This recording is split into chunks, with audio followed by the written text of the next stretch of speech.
నట సార్వభౌముడు, విశ్వవిఖ్యాత నటుడు, మన తెలుగుదేశం పార్టీ అధ్యక్షులు, మాజీ ముఖ్యమంత్రి వర్యులు శ్రీ ఎన్టీ రామారావు గారి విగ్రహావిష్కరణ కార్యక్రమం కూడా జరుపుకున్నాం.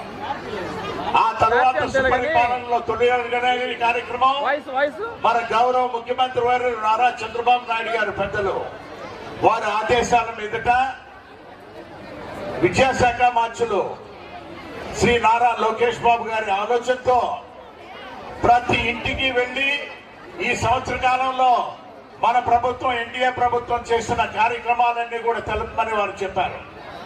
సంక్షేమ పథకాలు, అభివృద్ధి పథకాలు అనేది సంవత్సర కాలంలో అనుకున్నట్టుగా కూడా ముఖ్యమంత్రి గారు చంద్రబాబు నాయుడు గారు చేపట్టిన సూపర్ 6 కార్యక్రమాలు కూడా ఎంత సక్సెస్ అయినాయని మీకు తెలుసు.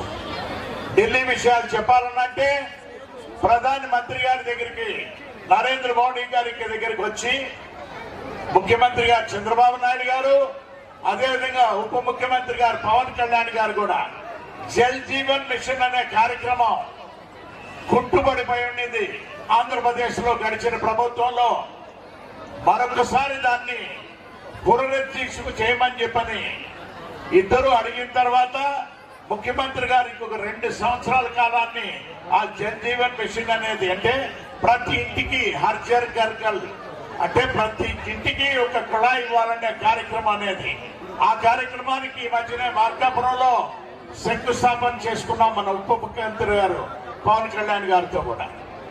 ఇక ఢిల్లీలో ఎక్కువ నిధులు తీసుకురావటం అంటేనే ఒక్క చంద్రబాబు నాయుడు గారికి అది వీలవుతుందన్నప్పుడు అమరావతి నిర్మాణానికి దాదాపు 42,000 కోట్ల రూపాయలు తీసుకురావటం, పోలవరం నిర్మాణానికి 13,000 కోట్ల రూపాయలు, వైజాగ్ స్టీల్ ప్లాంట్ కి అయితే 12,000 కోట్ల రూపాయలు ఉన్నాయి.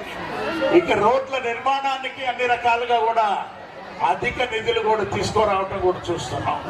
ప్రతి ఒక్కరు ఎర్రగొండపాలెంలో ఇక్కడంటే వెనుకబడిన ప్రాంతం, మంచినీరు అనేది చాలా అవసరం ఉన్నది.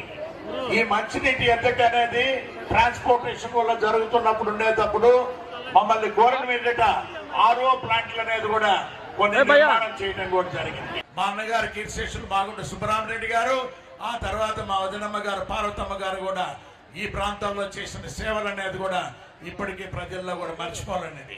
ఎప్పుడైనా చెప్పండి, ఏమి అవసరాలున్నా కూడా మాగుంట కుటుంబం ఉన్నది, మాగుంట రాఘారెడ్డి గారు కూడా సేవ చేయాలని ఆలోచిస్తున్నారు కాబట్టి ఆశీర్వదించమని కూడా కోరుకుంటూ సెలవు తీసుకుంటున్నాను. జై హింద్.